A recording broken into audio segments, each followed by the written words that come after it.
Good morning, everyone. I am Praveen Sharma and I'm welcoming you again on our fourth webinar. And today we'll be discussing in AS 12, that is income taxes. I welcome you all again, and I think people are keep coming. So we'll just get started. My PPT is got hanged. Technology blues, huh? Right. That's okay. So, all right. Okay. I hope everyone can see my screen, I believe. All right, Yes, so I can see it. let me introduce everyone, our speaker. We are here with Sandeep Khetan. Sandeep Khetan is a national leader for EY Financial Accounting Advisory Services FAS India, and he has over 20 plus years of experience in advisory and consulting industry. He graduated in commerce from Calcutta and cleared his CA in the year of 2000 with All India rank 14. So he's an inspiration to all of us. And he has also done US CPA company secretary course, as well as he is an alumni of IIM Ahmedabad with a rich academic experience as well as practice experience. Sandeep was part of India's implementation committee of ICI and has been part of several groups formed for issuance of implementation guidance under Indian accounting standards. And he regularly engages with standard setters and regulatory bodies in India to help grow the accounting profession. I welcome you, Sandeep, on our in this series where we interact with students. Thank you, Praveen. Thanks a lot. So we Uh, have 75 participants. So over to you, Sandeep. awesome. So I'm just going to request Nitin to help me share screen. We also have quizzes, right, Praveen? Oh yes. So interestingly, like every webinar, what we do is that once we stop our discussion, and between the Q and A, we do a quiz, a poll where people students can win amazing prizes. So we call it Learn and Win. And so today also we have that quiz. All right. Is this working?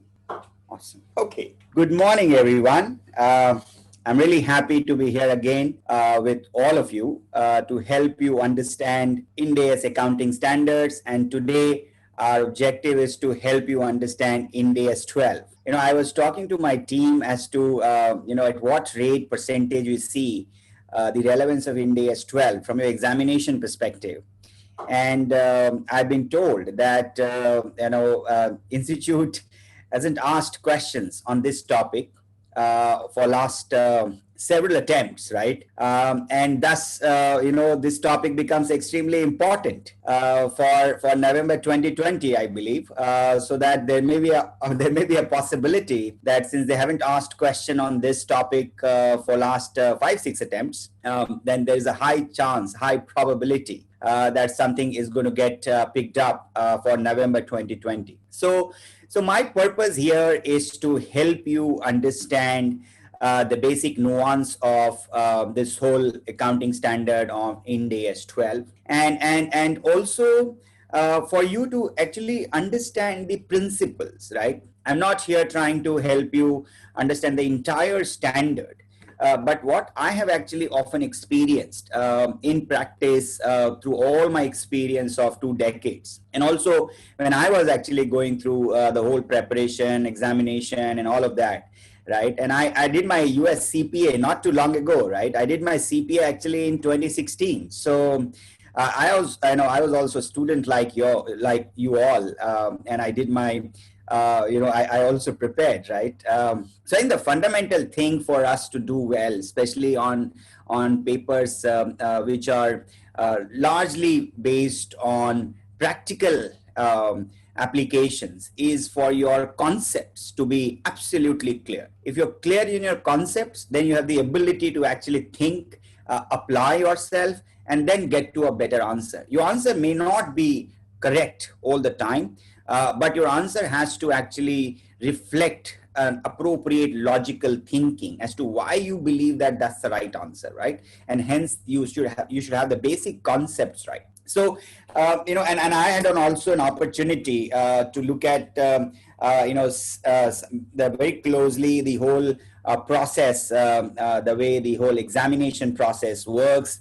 You know, when you look at the whole the process of examination, the process of evaluation, everything matters, right? Everything matters. So whatever you write in your answer sheet, everything matters. It's not necessary that only the end result matters. So especially in accounting papers. So every step-by-step approach is what you should be following even whenever you are attempting a question in relation to accounting matter.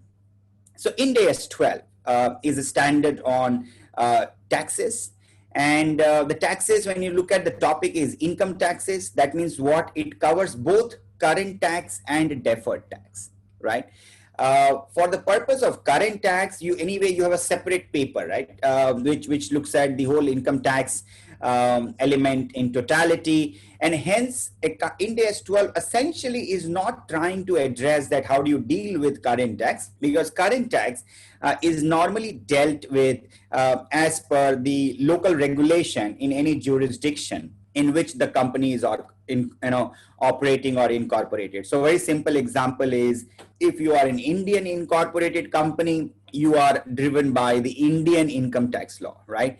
If you are a US incorporated company, you are driven by US income tax law. If you are a UK incorporated company, you are driven by UK income tax law. And that primarily derives that primarily in a way helps you determine your current taxes. The tax regulation in any country, which is mandated by the government, right? And we are talking here of direct taxes. We are not talking about indirect taxes. In our country, for example, we have goods and service tax, which is a form of indirect tax. For example, when you buy a car, you get a car registered. That registration tax, what you pay is an indirect tax. You pay stamp duty. Stamp duty is also a tax, which is an indirect tax. And we pay toll tax, right? That's also an indirect tax, so on and so forth. But what is income tax? Is a tax which you pay on your income, right? Income after considering all deductible expenses. So whatever is allowed under law, under the income tax law, is what is covered as part of the Ind AS 12 income taxes. It of course also covered the surcharges.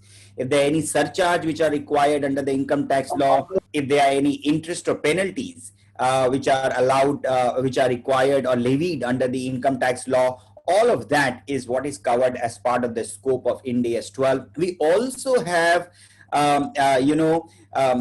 another guidance which talks about uncertain tax position, right? That is not what I'm going to talk to you today. That's a very recent guidance which has been issued under the Ind AS framework, also the IFRS framework, which in a way mimic IFRIC 23, which is International Financial Reporting Interpretation Committee. IFRIC stands for International Financial Reporting Interpretation Committee.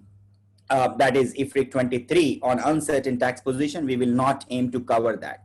So why the whole concept of deferred tax? Why is this important? Hi, Sandeep, Praveen this side. Sorry to interrupt Yes. you. The presentation is coming not in the full screen, so it's coming small. Can you just? Yes, we have Nitin here. He'll be able to help. I haven't moved the slide though. Huh? Right. Nitin, you just can start presenting it from the top bottom. Yeah. Now you have stopped sharing. You will do the desktop sharing, Karuna. More better. Perfect. Is it visible? This is perfect. Yes. Thank you, Nitin. All right. Okay. So I was saying that now I was kind of getting to, after setting the whole context, right? To say why deferred taxes, right? So we talked about that every country has their own unique income tax law, and here we are talking about income tax law of a particular jurisdiction.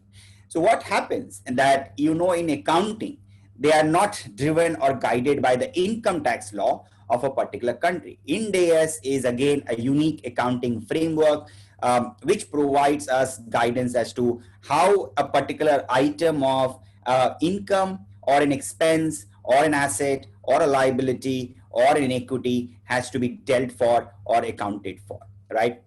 So you have on one hand, right, what is it we have? On one hand, we have accounting rules, right? One hand, we have accounting rules, and on the other hand, we have tax rules. So now these are two separate set of bodies, right? Accounting rules, as we know, let's say, are set up by ICAI, approved by MCA, which is Ministry of Corporate Affairs, notified as part of the Companies Act, and that in a way becomes a framework for us to prepare our financial statement. Then we have tax rules. Tax rule is something which is being formulated by Ministry of Finance, which gets coded as part of income tax law in the country, and they operate on a different framework, right? At a very high level, in a way, they try to operate in a similar way. But we all know that accounting is a period concept, right? Why? What is it? Accounting is a period concept. For us, the quarter, the month, the year, all of that matters a lot. So every end of the day, everything will get reconciled and will become a zero-sum game, as we always call it, right? It's a zero-sum game. So end of the day, it will all get reconciled. But what happens is the intermediate period is when we are trying to get it right, when we are trying to demonstrate what's my position based on accounting rules. And that is where the whole concept of deferred tax in a way comes in. So the fundamental presumption for deferred tax, so the fundamental principle of deferred tax is all based on this concept of temporary differences, right? So under Ind AS 12, unlike the existing accounting standard under the Indian GAAP, right? Ind AS 12 talks about temporary differences, whereas existing accounting standard under Indian GAAP was to talk about timing differences and permanent differences, okay? So, and that was more of a balance sheet concept. In temporary difference is more a balance sheet concept, whereas a timing difference or a permanent difference concept under the Indian GAAP guidance is actually a P&L concept, right? Or an income measurement concept as what we call it. So first thing you need to remember that Ind AS 12 is actually based on the balance sheet as a concept, okay? And that is why we call it as temporary differences. What is the meaning of a temporary difference? Temporary difference means that you have a balance which is being carried in your balance sheet, let's say at 100, whereas in your income tax law or income tax balance sheet, so you got to have two balance sheets. You got to have two sets of balance sheet, okay? You need two sets of balance sheet. So if you have two sets of balance sheet, you need to have two sets of balance sheet. One is an income tax balance sheet. The other one is a book balance sheet. Book balance sheet is what is being prepared under the accounting standard, and tax balance sheet is prepared as per the principles of income tax law. Okay. So you got to compare the difference between the book base and the tax base from a balance sheet perspective. And when we talk about balance sheet, what goes into balance sheet? Asset, liability, right? Asset and liability. So you look at your assets position, you look at your liability position, and then you determine, is there a difference between the carrying value of asset under accounting regulations, carrying value of assets as per tax regulations? And if there is, that is what is being called as temporary difference, which is differences between the carrying amount of an asset or liability in the balance sheet and its tax base. So that's one thing which you need to remember. The second thing which you need to remember, that there are situations where there are differences, okay? But those differences do not have any tax consequence. If those differences do not have any tax consequence, then they do not result into recognition of a deferred tax asset or a deferred tax liability. So now when we think about a deferred tax, we need to remember two different types of concept. So one is you need to remember temporary differences. Temporary differences means that there is a difference between the book base and the tax base, and we're going to talk about this in a lot more detail. And then when you think about the difference between the book base and the tax base, it results into a taxable temporary difference or a deductible temporary difference, and that results into a deferred tax asset or a deferred tax liability. A taxable temporary difference results into a deferred tax liability. A deductible temporary difference results into a deferred tax asset. Remember also this is again very, very important as a concept, and again we're going to spend a lot more time into this, right? Now, why do I need to record a deferred tax asset, for example? Let me give you a very simple example, right? And most common example is what we see across range of industry, range of companies, is a very, very simple example of your depreciation. right, on property, plant and equipment. Now, when you look at the property, plant and equipment, and you look at how do you depreciate your property, plant and equipment, you depreciate your property, plant and equipment based on the guidance which is provided to you under Ind AS 16.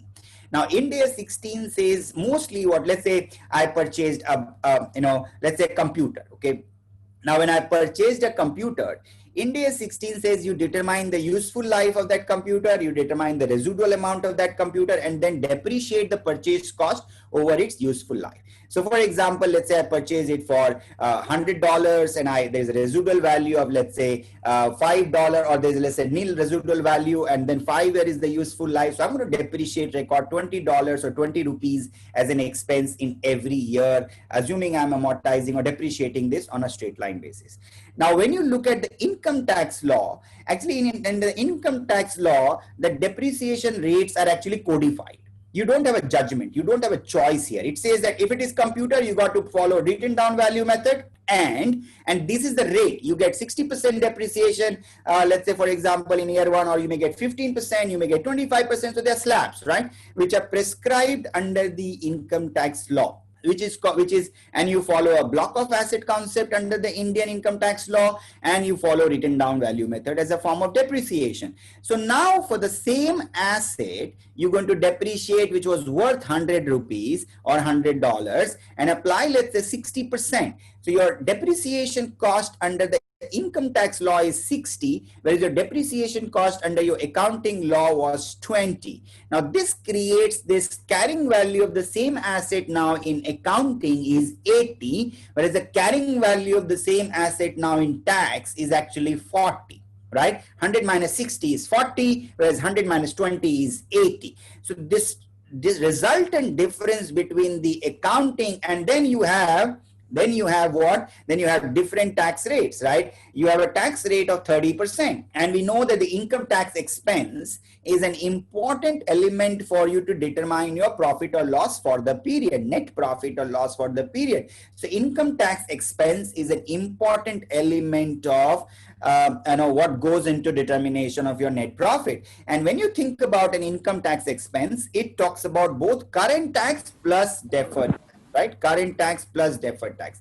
So if we completely ignore the concept of deferred tax, then what will happen? Let's say I had $100 as an income, for example, before this depreciation cost, and then the 60 as the depreciation cost. Then I have 40 under the income tax law as my taxable income. And let's say I have to pay tax at the rate of 30%. It becomes 12, right? 12 is my tax expense. Whereas when you look at accounting books, I had 100 as my income. I have 20 as my depreciation. So 80 is my profit before tax. Now on 80 as profit before tax, and if I have to apply 30% tax rate, my tax expense should have been 24. Right? Whereas my current tax expense is only 12. My book tax expense should have been 24. My current tax expense here is only 12. So this delta of 12 is what we are trying to reconcile, is what we are trying to account for through the concept of deferred tax. That is very, very important for all of you to understand. And hence, we get into this whole accounting of deductible temporary differences and taxable temporary differences. So this example is an example of a taxable temporary difference, which I just laid out for you, which is to say that if you get a higher expense in your income tax law, or your carrying value of your asset is lower in the income tax law, and your carrying value of the asset is higher in your accounting books, that results into a taxable temporary difference and results into a recognition of deferred tax liability. In our example, you'll have to end up recording a deferred tax liability of 12, so that your actual tax expense is going to be 24, because your pre-tax income is 80, right? And you are exposed to a tax rate of 30%. So if I have to compute your actual income for the period, because what has happened, because of a favorable tax policy for this particular type of asset, your current tax is lower in the current period. But what will happen if you just fast it forward to the next year and to the next year and to the next year, right? Which is the 5-year window. In the 5-year window, the carrying value of this asset will become 0 in the accounting books. Because if it's going to become 0, you will continue to be charged with a depreciation cost in year 2, 3, 4, 5. But because you have claimed a higher depreciation in tax law in year 1, you'll have a far lower in year 2, much lower in year 3, virtually zero or non-existent in year 4 and year 5. And that is when your current tax liability will shoot up, whereas your book tax, should be lower. To match all of this, which is what I was trying to say, the zero sum game. End of the day, all of these accounts, both these accounts will reconcile. But in the intermediate period is where we need to get it right, from an accounting and reporting perspective. So when you look at... Hi, Sandeep. Sorry, before you move on, we have a question. Would you like to take it right now, or shall we? We can take it, definitely. Let's take it. So the question is from Bhavya Jain, and he's asking, sir, can you please explain a bit more about the second type of transactions where there is no tax impact? Right. We have a lot of examples here, and we will talk about it, right? Just hold on to your question, and we will talk about it, right?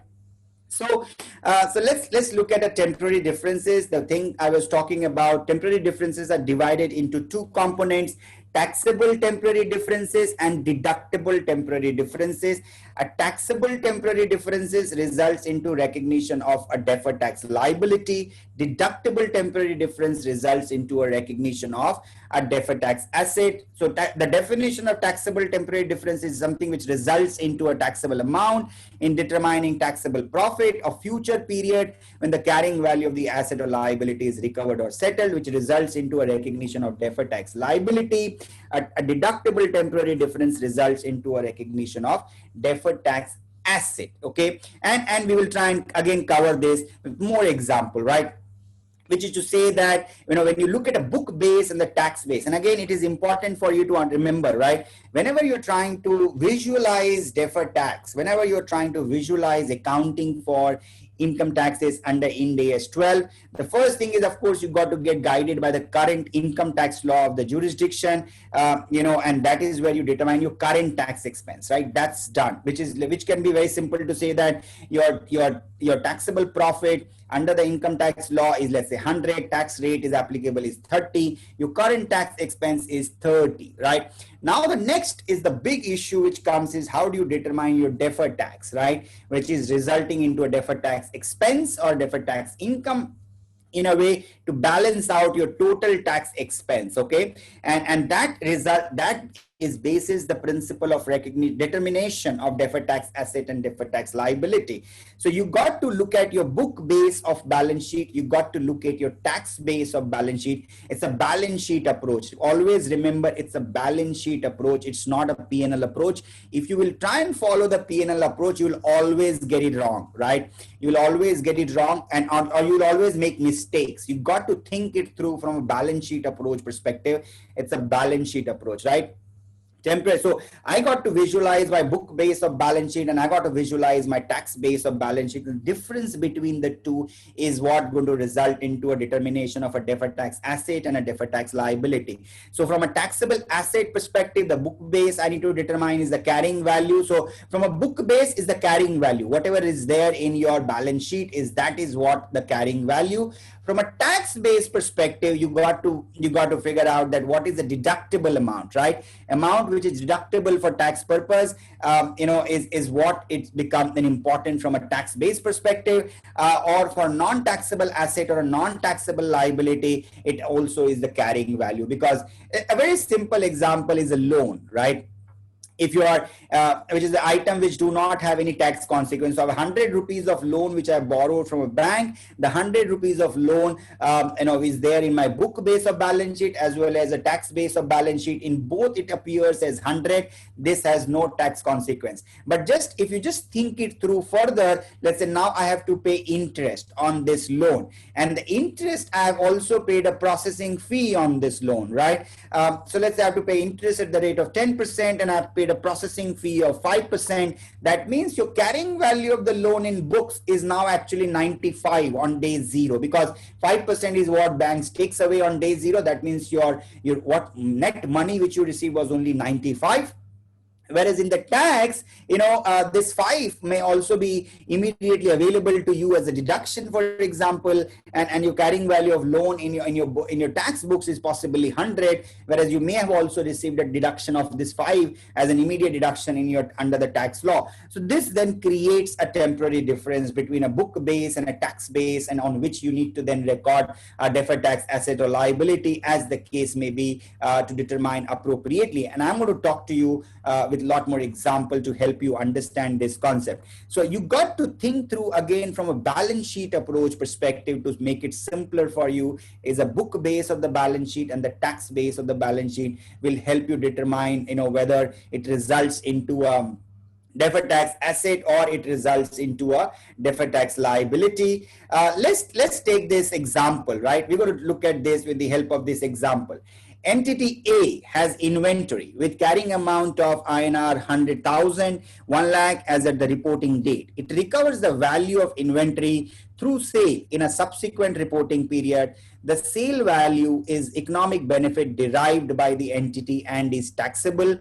The sale value is derived and it is taxable. However, as per the matching and other concept against this sale, the entity is entitled to deduct its cost. The cost is the carrying amount of the inventory, which is INR 100,000. So as you know, the moment you, let's say 100,000 inventory, the moment, let's say you sold it for 120, this inventory gets debited to the P&L as cost of goods sold, right? So your revenue is 120, then you come as a cost of goods sold of 100, and you get a profit of 20. The question here is to determine the tax base for inventory. So my book base of inventory is how much is 100,000. The tax base of inventory here is also 100,000, right? So you've got to determine the book base and the tax base. So if the book base and the tax base is same, that means this item will not result into any deferred tax asset or a deferred tax liability. Let me now talk to you with an example of a non-taxable asset, right? Which was the question. For example, an entity has given a loan of INR 10,000, which is its carrying amount. The repayment of loan has no tax consequence. What is the tax base? The tax base is INR 10,000, which is the carrying amount. It has no tax consequence, so there is no element of any deferred tax asset or a deferred tax liability, because the repayment of loan is not a tax deductible item, right? Is not a tax deductible item while computing your gain or net profit under the income tax law, on which you are exposed to your tax, what you need to pay. So it has no tax consequence. So we need to mute the participants. Nitin, can you see who's Sandeep? We cannot hear you as well. You have to unmute yourself. Sorry. Yeah. All right. Awesome. All right. So now, Sandeep, we got one more question, if you allow me. Do you mind? Shall I? Yes, okay. Please. So we have a question from Girish, and he wanted to understand how do temporary differences arise when investments are held in subsidiaries, associates, and so on. Right. Good question, actually. Right. It's a slightly complex issue. And let me try and help you understand this with a simple example.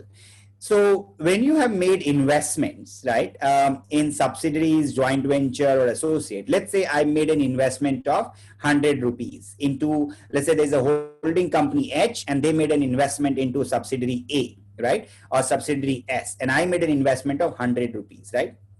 When I made an investment of 100 rupees, in my balance sheet, it is coming as investment into subsidiary S as 100, right? Same in the subsidiary balance sheet, it is coming as capital which they received, assuming it's 100% subsidiary, and I started this subsidiary as capital 100. Okay. Now the investment which I have in my books of 100, that is the book base, and the tax base is also 100, for example, right? And that is what we are talking about, standalone financial statement. And when you look at the tax base and difference between the book base, between the tax base and the book base, so I'm looking at H, standalone financial statement, and when you make, this is your investment which is appearing here, and that is 100, right? And for the same H, if I'm going to do my tax base, right, that in the tax base also I'm going to do my balance sheet, in this also investment is 100. So there is no difference between the book base and the tax base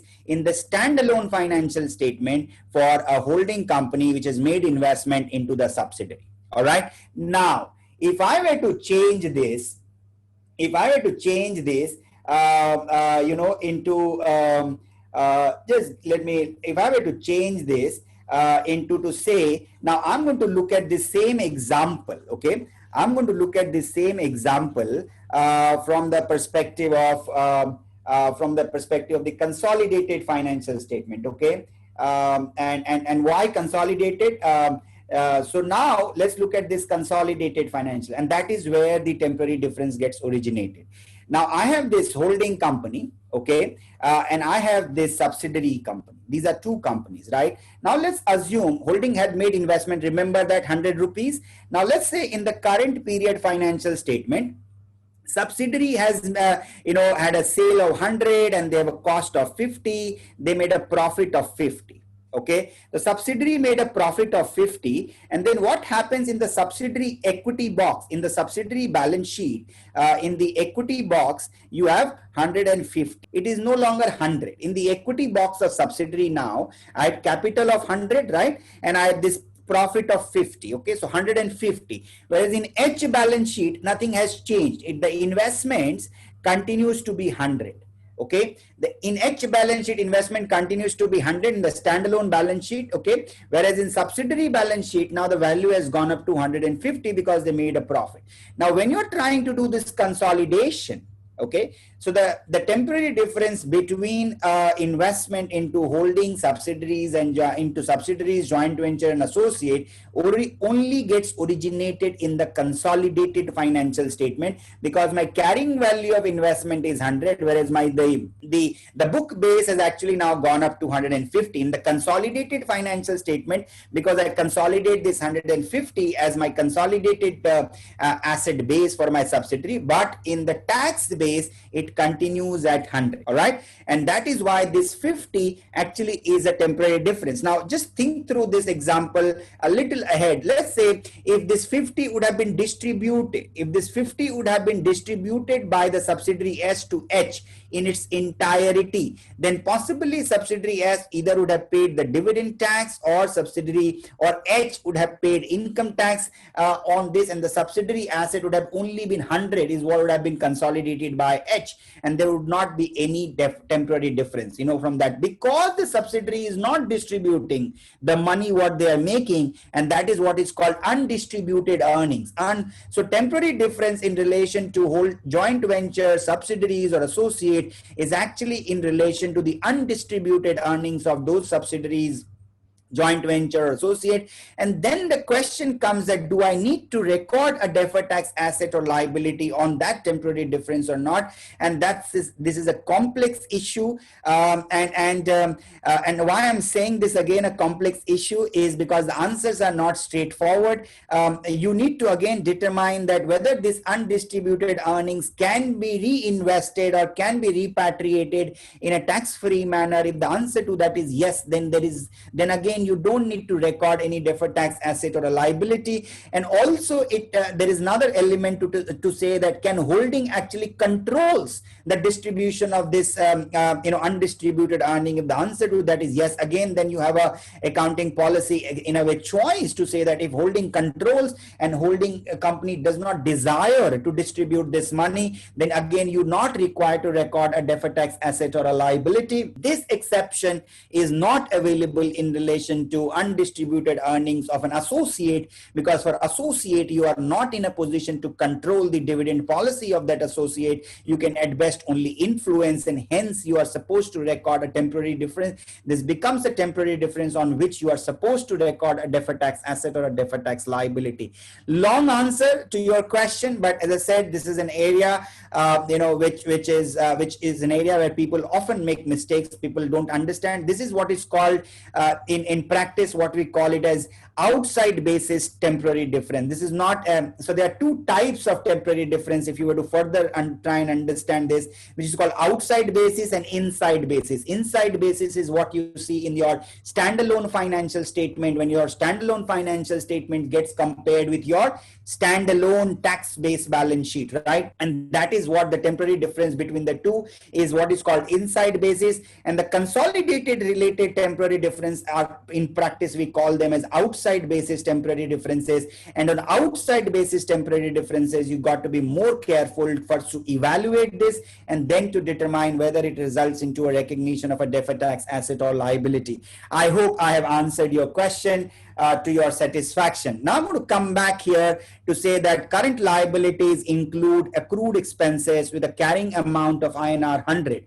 So in my balance sheet, I have a liability of 100. The related expenses will be deducted for tax purpose on a cash basis. So I have a liability which I have accrued in my balance sheet, let's say provision for gratuity or a provision for leave encashment or a provision for warranty cost or something like that. There could be many other provisions, let's say provision for constructive obligation. Now under the tax law of that jurisdiction or country, it is only allowed as a deduction as and when it is incurred on a cash basis. That means you're not allowed to deduct this on an accrual basis. Now this is an area which results into a recognition of a deductible temporary difference. So in a ways you need to determine the tax base. The book base of this liability is 100, where the tax base of this liability is 0 because it is currently not recorded as an expense in the income tax balance sheet. Since it is not recorded in the income tax P&L, as well as there's no liability which is out there in the income tax balance sheet, so the tax base of this becomes 0, right? Similarly, let's look at another example, quick example on tax base of non-deductible liabilities. Current liabilities include accrued fines and penalties with a carrying amount of 100. Again, I have a liability on fines and penalties.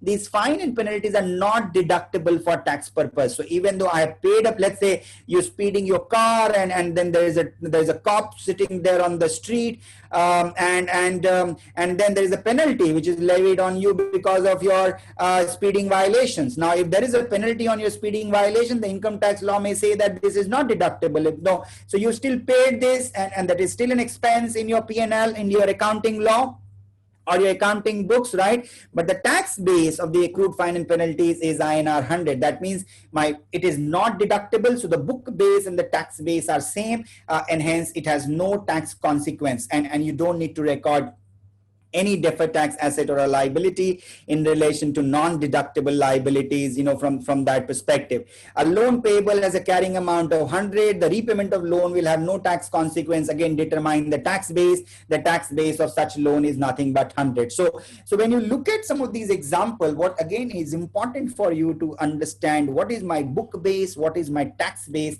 for you to get to a right answer on whether it's a deductible temporary difference or whether it's a taxable temporary difference. For a deductible temporary difference, it results into a deferred tax asset. For a taxable temporary difference, it results into a deferred tax liability. What is the meaning of a deferred tax asset or a deferred tax liability? The meaning of a deferred tax asset is that you actually paid taxes, higher taxes in the current period, and then it will get offset by your lower taxes which you need to pay in the future period, and hence you are setting up an asset because you paid more to the government today, and you're saying I have to recover it from the government, and hence it's an asset for me today, right? Whereas what is the meaning of a liability? That you actually paid less than what you should have paid based on your accounting income. Since I have paid less than what I should have paid, I record a liability. It's a very simple asset or liability principle, right? So if you have paid more than what you should have paid, you're going to record that as an asset because I'm going to then be able to offset it against my future tax obligation.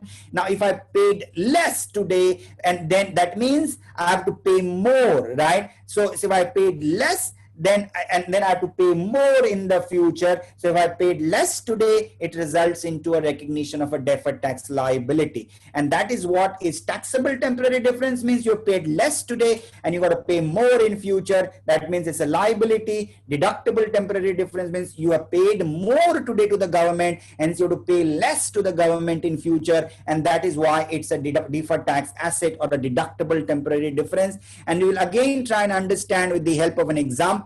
I have two more examples here, and we will provide these slides to all of you. It will be uploaded on our YouTube channel feel free to kind of look at them. And I'm not going to go through these two examples, which is a pre-incorporation expense example or a public issue example. What we are simply trying to suggest here is that if you have incurred an expenditure which is immediately deductible for your accounting purpose, but are required to be charged to P&L, but it is to be deductible in a future period under the tax law, then again this is a deductible temporary difference and results into a recognition of a deferred tax asset, because you suppressed your P&L, or you've charged higher in the P&L, from that perspective. So, or you paid higher taxes in the current period, which will result into payment of lower taxes in the future period.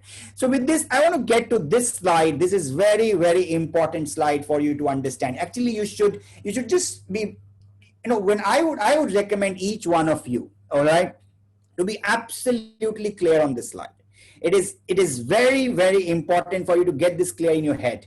If you're clear on this application of this kind of principle, you will always be able to think logically that this should result into a deferred tax asset or a deferred tax liability. And that's where we see people make common mistakes. All right.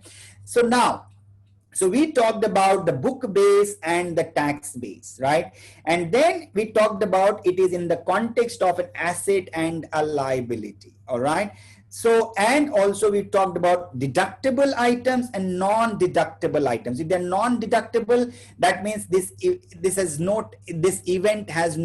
item has no tax consequence, and in general you are okay. You don't need to record a deferred tax asset or liability. The only exception to the principle of items which do not have a tax consequence is for recognition of certain assets because of fair value adjustment principles in a business combination. And I'm not talking more in detail on that, but if you are doing a business combination, you end up recording certain intangible assets which may not be deductible for tax purpose, you still end up recording a deferred tax liability on that. That's an exception to the general principle under Ind AS 12 guidance.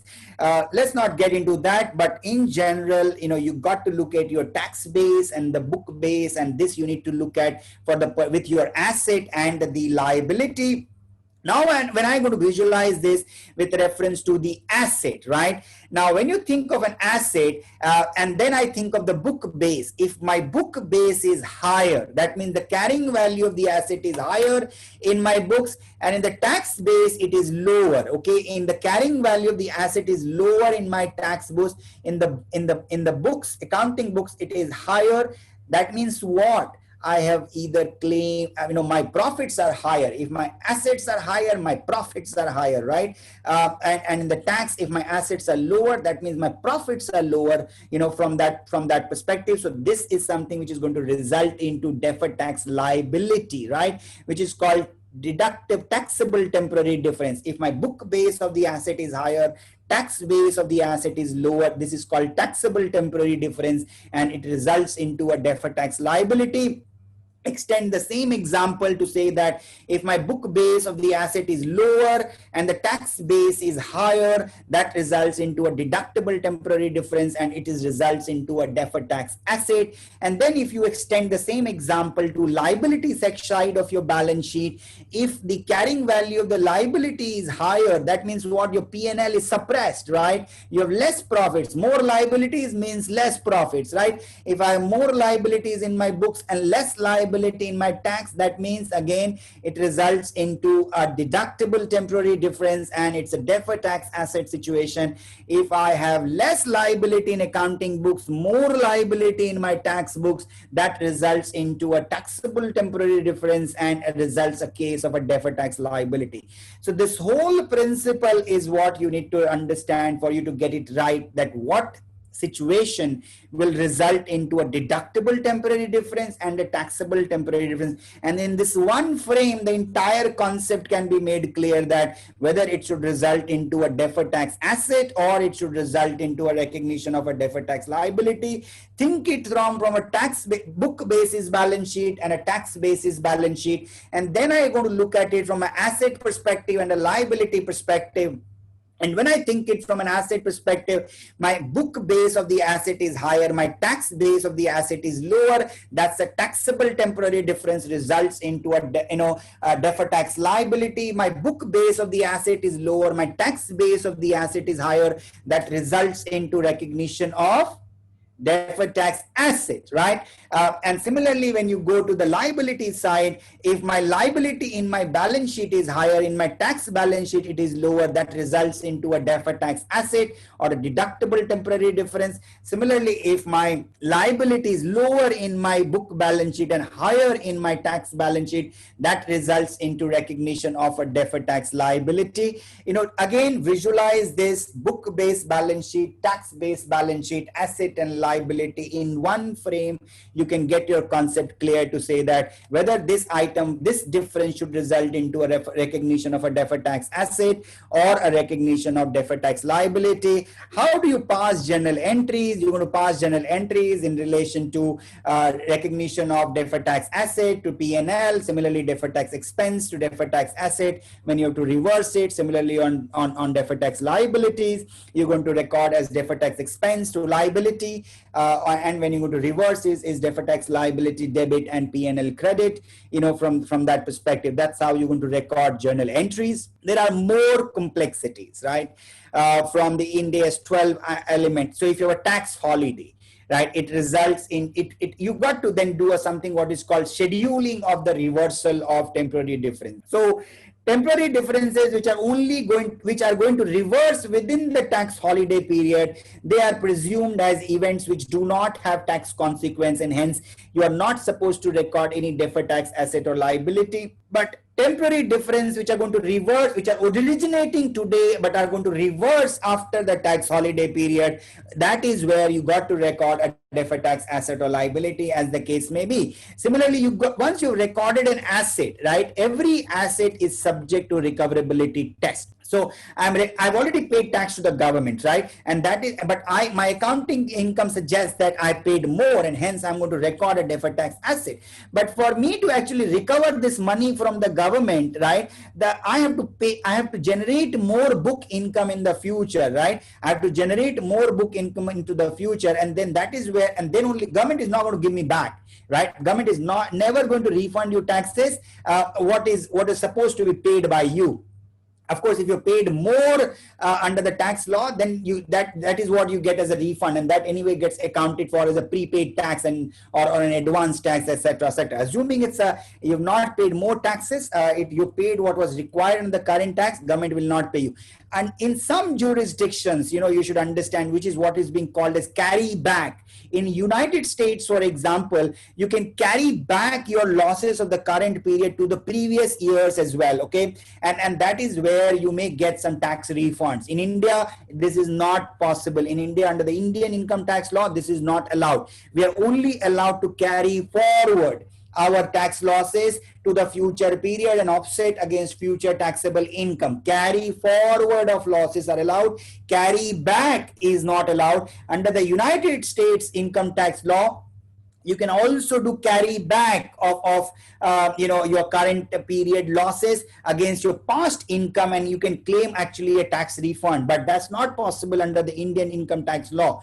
Okay, so you got to make an evaluation that if you have it sitting on a deferred tax asset, whether you will have sufficient profits in future to actually offset this, recover the excess what you paid to the government today against your future liability of income tax, and you got to then what is being called as probable. The threshold here is probable. Probable is defined as more likely than not, and more likely than not means you got to have more than 50% certainty that you will be able to generate enough taxable income in the future to recover the excess tax which you paid today, or recover your deferred tax asset. Now, if you're actually making tax losses, then this probable is also been added with something called convincing evidence. Now, the application of this convincing evidence is something which is again a matter of practice or judgment, and we see some interpretation issues here and there, but largely it has been settled that convincing evidence also means that it is probable. Probable means more likely than not, so you need to demonstrate with greater degree of certainty so that it is probable that you will be able to recover the tax asset what you're recording in your balance sheet, and then you are not supposed to then record what is being called as valuation allowance, or you will not record this deferred tax asset if you're not certain of, if you're not probable that you will be able to recover this deferred tax asset. The recognition itself is not required then under the Ind AS 12 principle. It is then only a matter of disclosure. Similarly, you got to determine the tax rate, right? What tax rate you are exposed to. The Indian income tax law, let's say, for example, suggests that companies have to pay tax at the rate of say 22%, and with a surcharge, let's say effective tax rate comes to 25%. Companies which are setting up new industrial manufacturing unit may have to only pay tax at the rate of 15%. Some companies have, some partnership, for example, have to pay tax at the rate of 30%, so on and so forth. So you got to know that what is the tax rate which is applicable to you, and accordingly determine appropriate tax rate. Then you need to deal with some transition issues. You've got to deal with the presentation and disclosure requirement, and lots of disclosure is what you need to make in relation to deferred tax asset or a deferred tax liability. I'm going to now very quickly talk to you about this example, and these are last couple of slides which I have here, and then we will open it up for questions. So here in my Ind AS book base is 7,000, my tax base is 5,000, temporary difference is 2,000. So higher is the book base, lower is the tax base, right? Results into a deferred tax liability. Similarly, I have a ROU asset, higher is my book base, results into a deferred tax liability. I have an intangible, there is no difference here, there's nothing, no consequence. Capital work in progress, no difference, no consequence. My goodwill, as there's an exception to the recognition of deferred tax for goodwill. Again, you don't record a deferred tax asset or a liability in relation to goodwill unless it's a tax deductible goodwill. And if it's a tax deductible goodwill, again, at inception, there is no impact. There is no impact. It results into only an impact as and when you start claiming the deduction on account of that goodwill and tax amortization.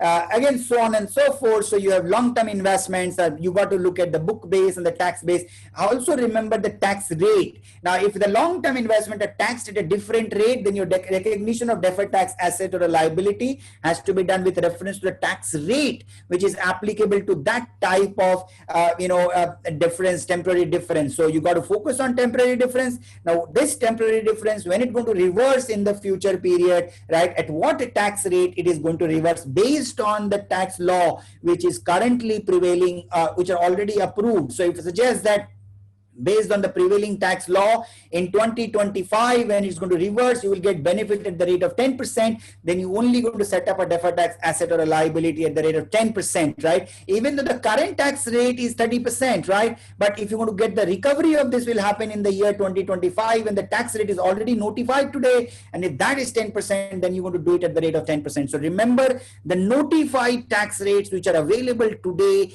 at what rate it will get recovered in the future period is what is relevant. However, if the rate is not notified, it is to be notified in future, you don't need to bother with that. The concept is the enacted tax rate or substantively enacted tax rate is what you need to bother about. So on and so forth is what you need to look at in these examples.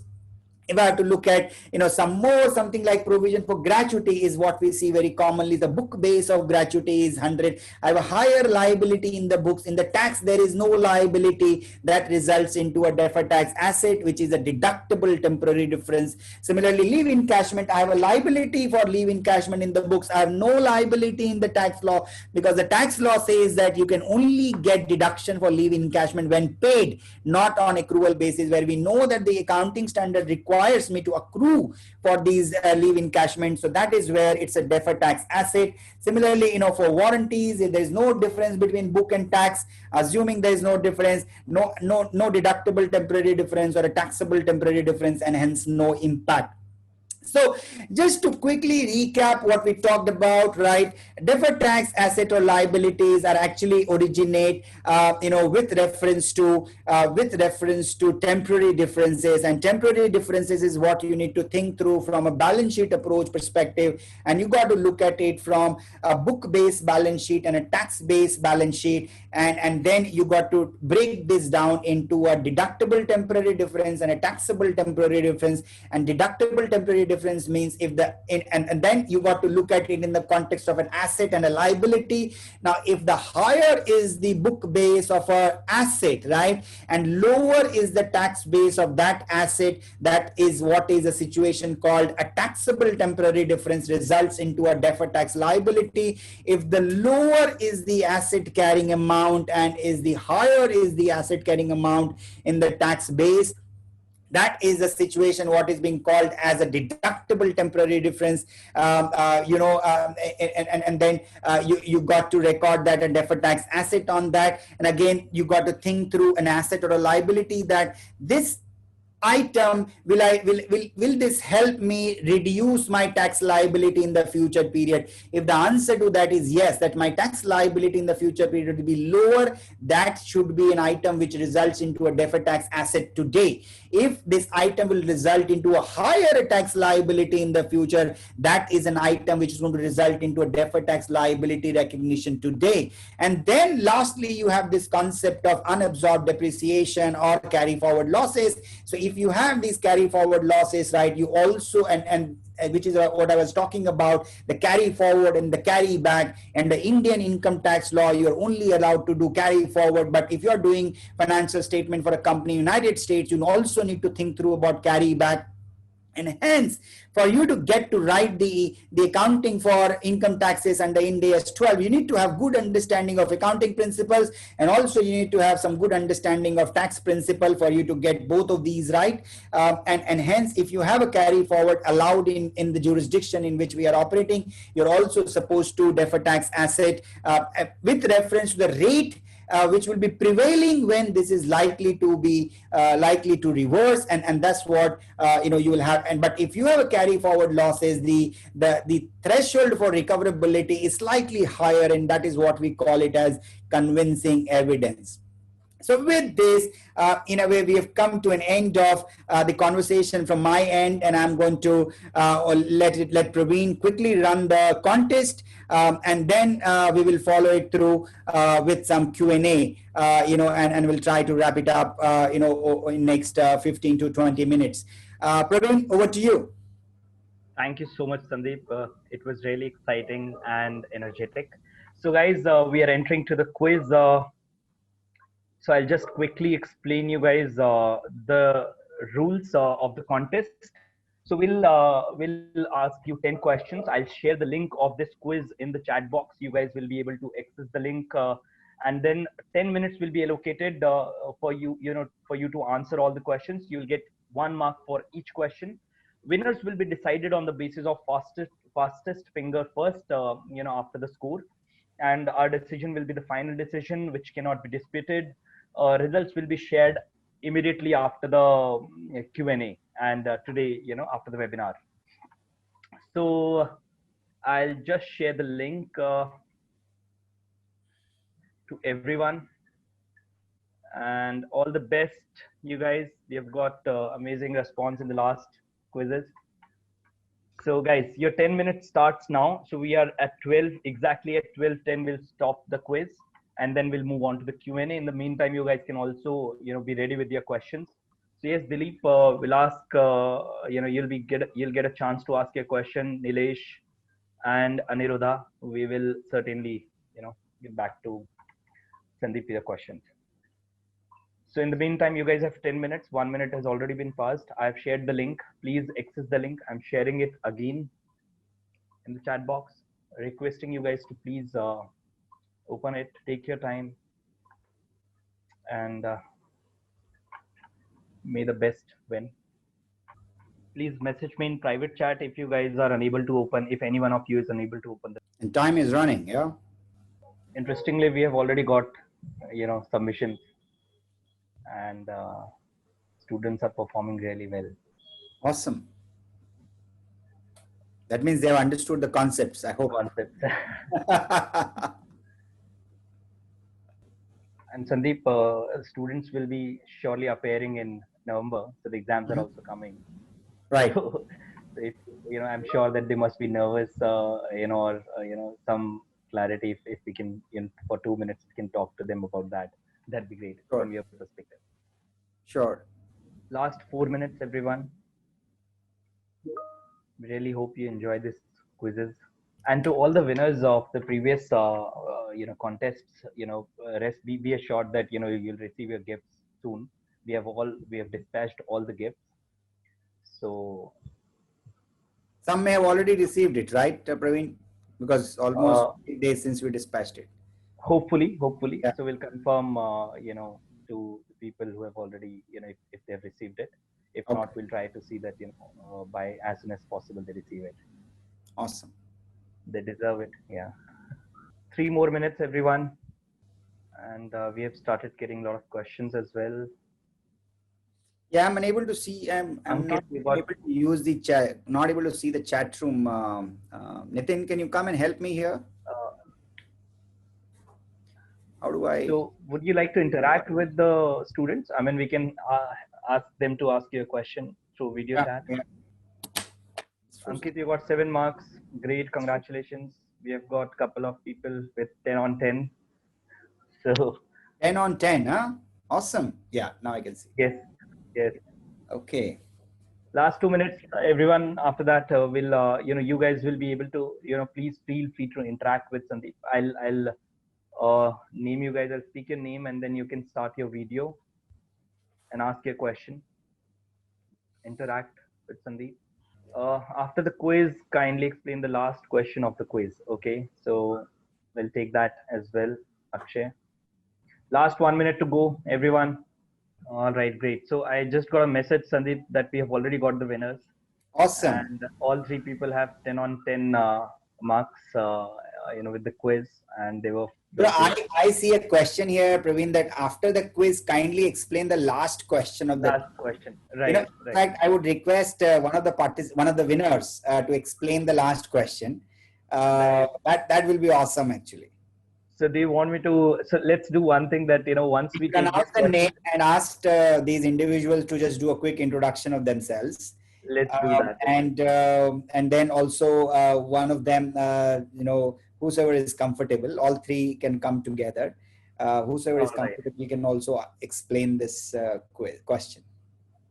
All right. So I'll just right away announce the winners. That is a great idea. It's exciting. So guys, I'm putting it in chat. We have the winner. The time is also up. So here we go. Ayan Gupta is the first winner, and then Jitin Jose is the second winner, and Parisha is the third winner. And I believe Jitin has won it on to the second time. Wow, So that's fantastic, amazing. fantastic. Right. So guys, so Ayan, Jitin, Parisha, I would request you guys to please come on the video. Nitin, can you help us out and unmuting them? Ayan, congratulations. Jitin, Parisha, congratulations, everyone. Right. So can you guys come on the video and interact? And yes, also if you would, any one of you would take the last question of the quiz. Ayan, are you there? Jitin, Ayan? I have already unmuted them, but yeah, Ayan is here. Hello. Hi. Hello, sir. Actually, I am in class. Actually, my class is at 12 o'clock, so I cannot contact you at this time. No problem. No problem. So do we have Parisha or Jitin as well? You're doing multitasking, Anna. Awesome. Okay. Since we don't have Parisha is in low network. So don't worry, Parisha. Why don't you just don't switch on your video if you can just unmute yourself. So Nitin, for Parisha, she's saying she's in a low network zone. So she can just unmute herself and just introduce herself. And also if you can, Parisha, want to explain last question of the quiz. Is it possible, Parisha, for you or Nitin? Is it possible? Yeah, so I have asked Parisha to unmute herself. Okay. Parisha, can you unmute yourself? Yeah, now she's here. Parisha, we can't hear you. I'm sorry, my net was also got disconnected. So. Oh, okay. We need to actually deal with telecom companies, right? Yeah. Right. So we still have not got the winners on the screen, Nitin? No, Parisha is unmuted herself, but she. Parisha, can you please come on the screen? Parisha, congratulations. Yeah, but her video is bad. I mean, the network is Okay. bad. So she can just talk through it if she can. Otherwise, I'm going to start taking questions just to kind of be respectful of time of everyone else. There was a question which talks about, which I saw, that whether it's so to say monetary asset or a non-monetary asset.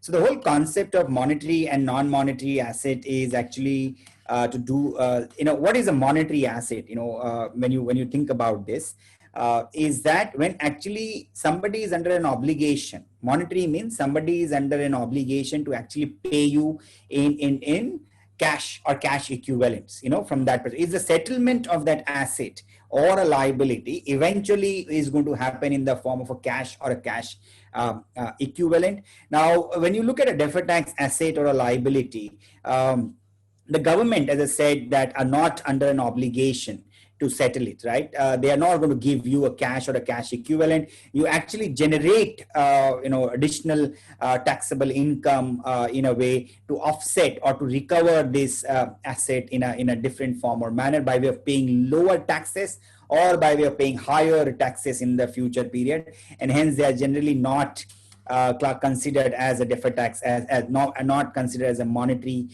they are generally considered as a non-monetary asset, from that perspective.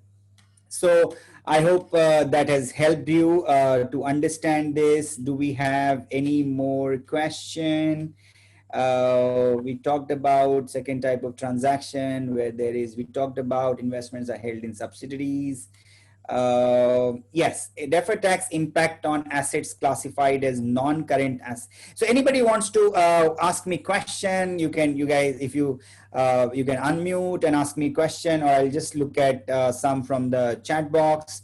So I'm just looking at one question which was asked from Balaji to say that explain deferred tax impact on assets classified as non-current asset held for sale during the accounting year. Whether will create a deferred tax on current year because going to sale asset in subsequent year, or I can postpone the recognition on the year of sale. So again, it doesn't matter honestly that in which year the eventual sale will happen, right? So what you need to think through is that when an asset group is classified as held for sale, right? Now, how do you account for that? You are going to account for that. You're going to immediately assess that asset group, let's say for impairment, to say that is the recoverable amount that the asset group held for sale is higher than the carrying amount or is lower than the carrying amount. Assuming it is lower than the carrying amount, so let's say your book base was 100 and the potential sale which you will be able to make is you can only do it for, let's say, 80. That means 20 is an immediate charge you are supposed to record in your P&L, right? So now the revised book base for that asset group which is held for sale is 80. Then against this 80, you need to look at what is my tax base of this asset group which is held for sale.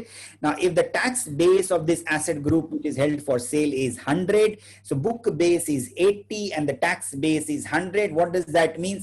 It's an asset, I have a lower book base and then a higher tax base, right? And that results into a deductible temporary difference. That means it will result into a recognition of a deferred tax asset, right? It will result into a recognition of deferred tax asset. There is no exception for not to record this, right? Now you come to the question of, if I have now recorded a deferred tax asset, should this deferred tax asset will be recoverable or not? And that is where you need to again test the probability, which is more likely than not that you will actually have sufficient profits in the future period to recover this deferred tax asset on 20 difference, deductible temporary difference of 20.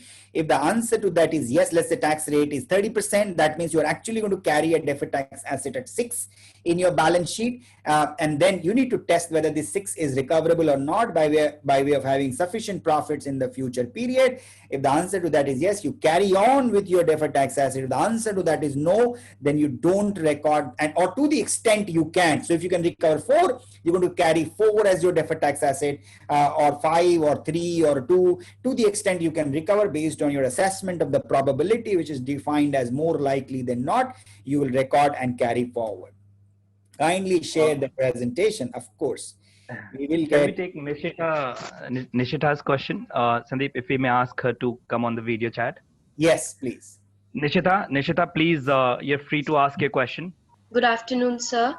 Hi. Sir, I wanted to ask the quiz question, which I've already sent in the chat. If you could just explain that one once. Okay. I haven't honestly looked at the quiz question, so I'm going to ask Amit. You there? Amit, will you be able to answer that question, or if I can pop up the quiz question here? I've already sent the question in chat, sir. I'll just I read have it up. it, I have it. Nishita, can you read it up? No, I have it Okay. here. A jurisdiction grants a tax holiday to specified entities, right? So tax holiday to specified entities. The tax holiday provides a 0% tax rate for the 5-year period of the holiday. 0%. Sorry to interrupt, sir. Not this one. The one with a deductible temporary difference of 50,000. Which question is that? Question number? Question number. Yeah, the same thing. No, 50,000. Which has it is anticipating future profits and implementing a tax planning strategy. Okay. An entity has a deductible temporary difference of rupees 50,000. It has deductible temporary difference, right? A Yes, sir. deductible temporary difference results into a deferred tax asset, right? Yes, sir. Are we clear on that, Nishtaya? Yes, sir. It has no taxable temporary difference against which it can be offset. So I only have deductible temporary difference. The entity is also not anticipating any future profits. I'm not expecting any profits, right, in the future period. However, it can implement a tax planning strategy which can generate up to rupees 60,000. If I were to be able to do a tax planning strategy, I can generate future profits up to 60,000. The cost of implementing this tax planning strategy is rupees 12,000. Okay, that means how much net I will get? 60 minus 12 is 48,000 is what profits possibly I will make. The tax rate is 30%. Okay, compute the deferred tax asset that should be recognized. So I had a deductible temporary difference of 50,000. Now, what is it I'm saying? That I may have a tax planning strategy up to which I can generate profit of 60,000. For me to implement this, I'm going to cost me 12,000. That means 48,000. And then compute the deferred tax asset that should be recognized. Okay. So let me ask you, what was your answer to this question? You have to unmute Nishta, Nitin. If you can unmute yourself, Nishta. Yes. So my answer was 50,000 only. Your That's answer. why I got a bit confused in this one. Right. So what was the right answer? 14,400, I guess. 14,400. Is that the right answer? Now, once you read the question again. Yes, so now when you read it and explained that 48,001, then I could get the answer.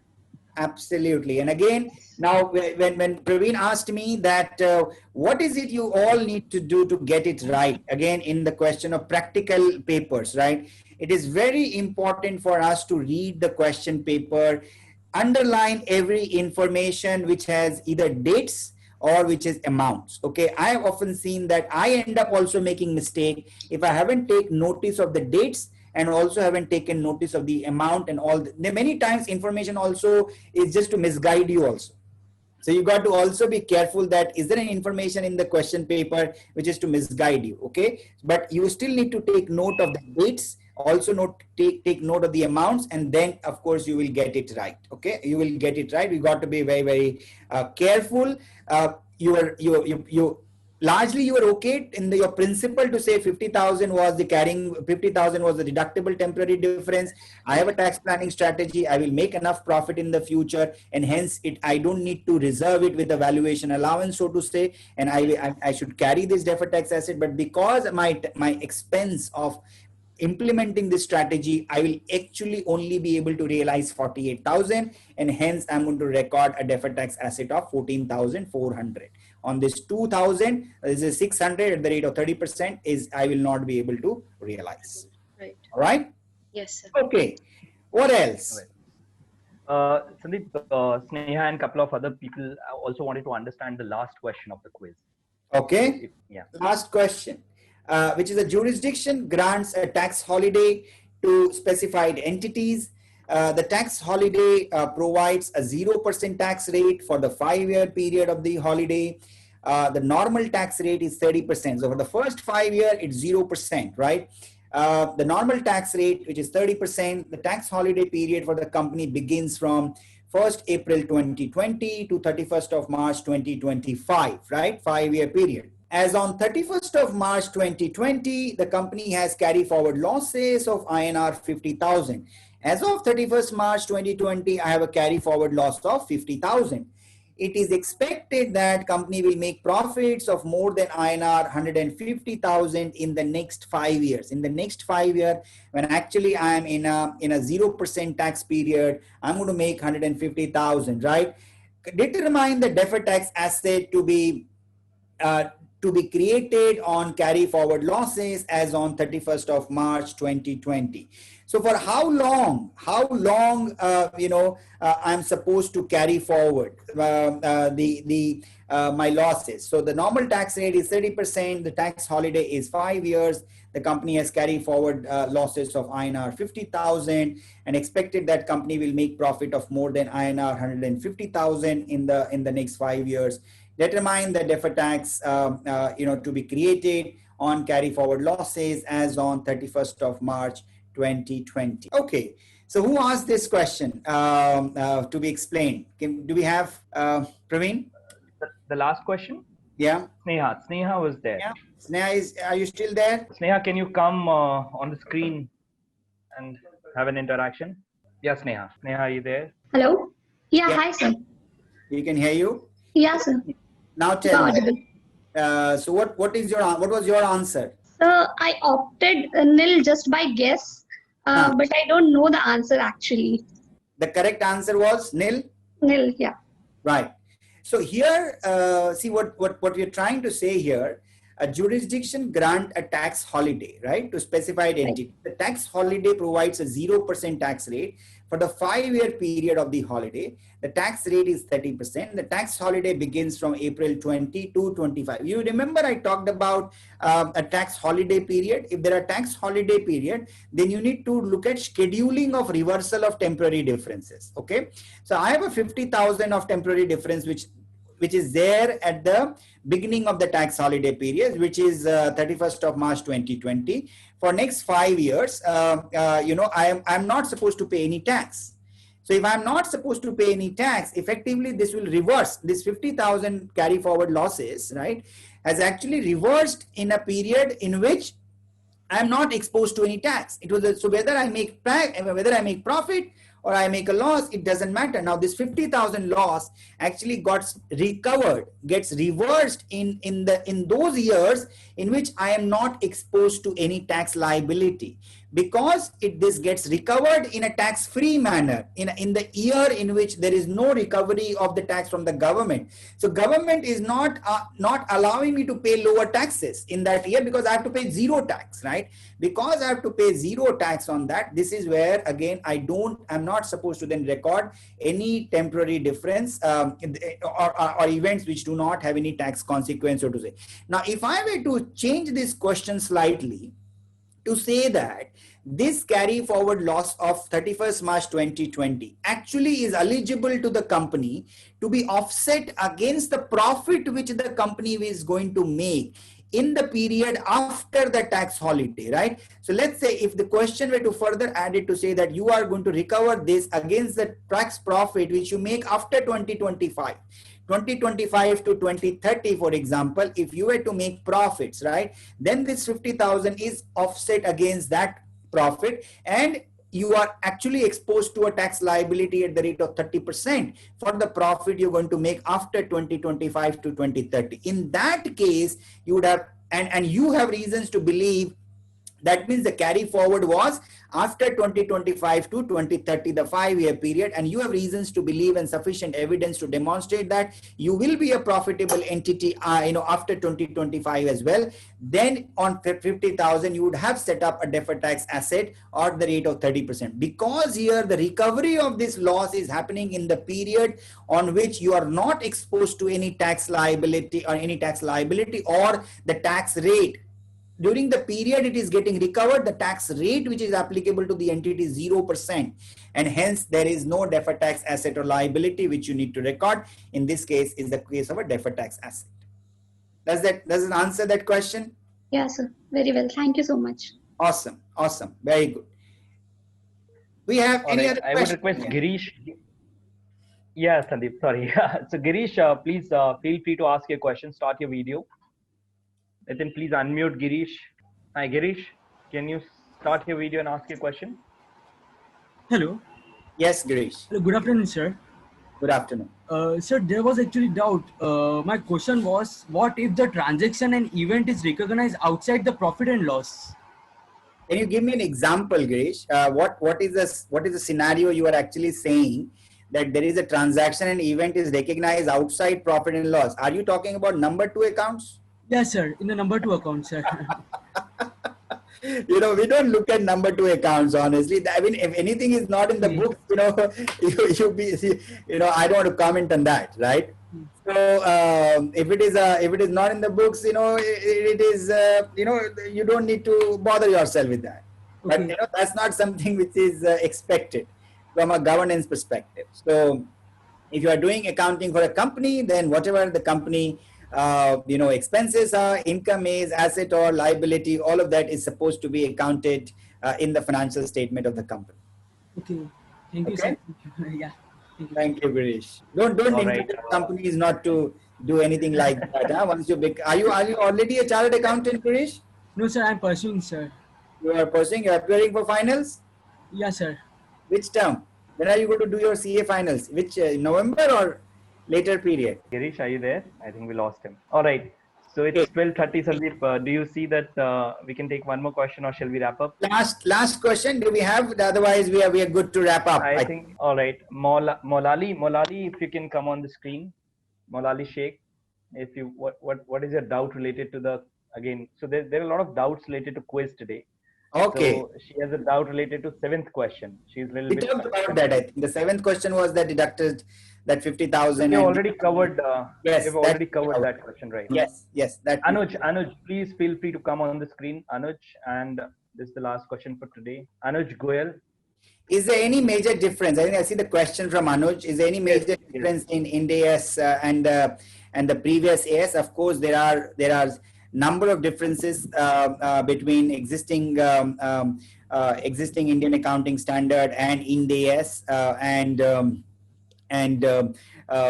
one of the fundamental differences is that the Indian GAAP is based on income measurement concept, whereas IFRS is based on balance sheet concept. And then you got to look at this from a temporary difference versus a timing difference, and then you need to look at the recoverability. So under the Indian GAAP, the thresholds were higher to say that virtual certainty and all. Here we are looking at it with the lens of probable. And then there are differences in relation to business combination. So if you are actually recording, if you're doing a business combination, then the recognition of deferred tax asset or liability is very different. For outside basis we talked about, for your consolidated financial statement, it is fundamentally different. The other one very fundamental difference between Indian GAAP and IFRS or Ind AS is actually, let's say again in the holding and subsidiary, because of the transaction. If there's a transaction between holding and subsidiary, let's say holding has sold something to a subsidiary, and that asset that inventory is lying as an inventory in the consolidated balance sheet at the end of the reporting period. Under the Indian GAAP, you will not record any deferred tax asset or liability on that, whereas under Ind AS, you on the profit which gets eliminated in consolidated financial statement, you will also actually set up a deferred tax asset on that to eliminate the current tax expense on that as well. So there are number of differences which exist between the deferred taxes which is there under the existing Indian GAAP versus Ind AS 12 from that perspective. So thank you. All right. Thank you everyone. I think all of you have given your time for this interaction. I hope this was useful, and I wish you all the best for your examinations and for times to come, and stay safe. Praveen, over to you. Thank you so much, Sandeep, for again once again one more exciting session and very enlightening. And a couple of things I would like to share with the students. Guys, I've shared the link in the chat. This is our YouTube channel link. So this was the 5th webinar which we did with Sandeep. And in the first webinar, we also covered and discussed about how to attempt India's exam paper and what are the things which we should keep in mind, before going to the exam and how to study.